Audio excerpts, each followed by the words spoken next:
बचपन में एक थी हम सब कहानी पढ़े रहे, अंधेरी नगरी चौपट राजा। प्रधानमंत्री जी ये जौन खून बहत बा ये अगर पाकिस्तानी होए, ये जौन सर फुटल बा ये पाकिस्तानी होए, ये जौन गोड़ टूटल बा ये टेररिस्ट को होए, ये जौन लोग जंतर मंतर से लेके सांसद भवन तक मार्च कैलन, ये पुलवामा अटैक करे वाले लोग होए, ये जाति पूछ के गोली मारे वाले लोग होए, तो इनके सजा सिर्फ सर फोड़ब ना, इनके सजा सिर्फ खून बहायब ना, इनके इतना ही सजा ना, इनके दौड़ाए दौड़ाए के एक एक के चुन के गोली मारब सजा रहा, इनके सजा सर कलम पेल होए।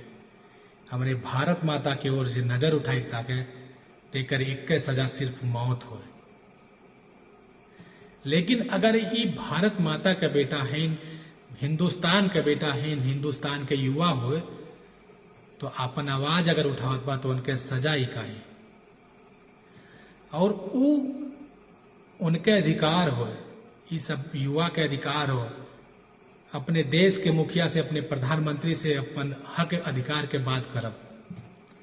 और आपके दायित्व होला कि आप विदेश के घूमले से और आरएसएस के जो ट्रेनिंग बा उसे छुट्टी मिले, तो इस जनता के युवा से 2 मिनट बात कर लेती थी। इतना बड़ा आज क्रांति दिल्ली में ना फैलत, पूरे देश में ना फैलत। चला मान लेते ही प्रोटेस्ट में कुछ राजनीतिक लोग घुस गए हैं, लेकिन कुछ राजनीतिक के वजह से पूरे देश के युवा के इतना बड़ा सजा दी जाई, ये कहां तक के न्याय संगत बा। और देश के संभाले वाला, देश के नौजवान के हाथ में बागडोर बा, लेकिन उमान जो सादे वर्दी से लोग रहें वो आपके स्पेशल फोर्स रहें का, जौन हाफ चड्ढा और उज्जर शर्ट में एक टोपी और हाथ में डंडा लेके जोने के आरएसएस ट्रेनिंग देला, वो लोग रहें का। अब वह लोग देश के संभली हैं, अब वह लोग देश के बॉर्डर पे जाइ हैं। न उनके बिल्ला रहल, न उनके बैज रहल, न उनके टोपी रहल, कि वो लोग जीन्स पहन के आयल हैं, कि वो लोग पैंट शर्ट पहन के आयल हैं और हाथ में डंडा रहल, और ऊ तरह भाज भाज के बहन बिटिया पे वार करते रहें जैसे गदहा बेटिया है। ये कहां तक न्याय संगत हुआ है।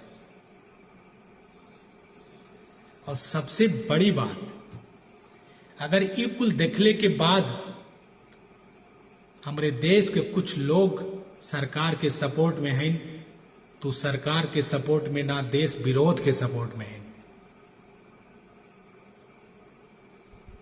जे देश हित के बात नहीं कह पावे, देश के गुलामी के बात करे, मानव जिंदगी धिक्कार बा।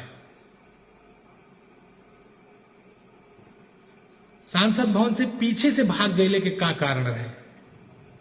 देश के सर्वश्रेष्ठ व्यक्ति हुआ, देश के सर्वश्रेष्ठ सुरक्षा तुम्हारे पास या सबसे बड़ी सुरक्षा तुम्हारे पास या, उसके बाद सांसद भवन के पीछे से निकल गिला और देश के जनता, देश के बहन बेटी डंडा खात रही। 1 मिनट ट्वीट ना कैला कि ठीक है, नहीं है, जो भी है, कुछ तो ट्वीट करे चाहत रहा।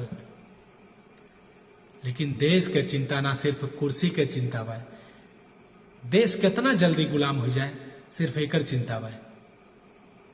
देश के युवा गर्द में चल जाए इससे कोनो फर्क ना पड़ेला, लेकिन हमार मंत्री बचल रह जा सिर्फ एक चिंता बा।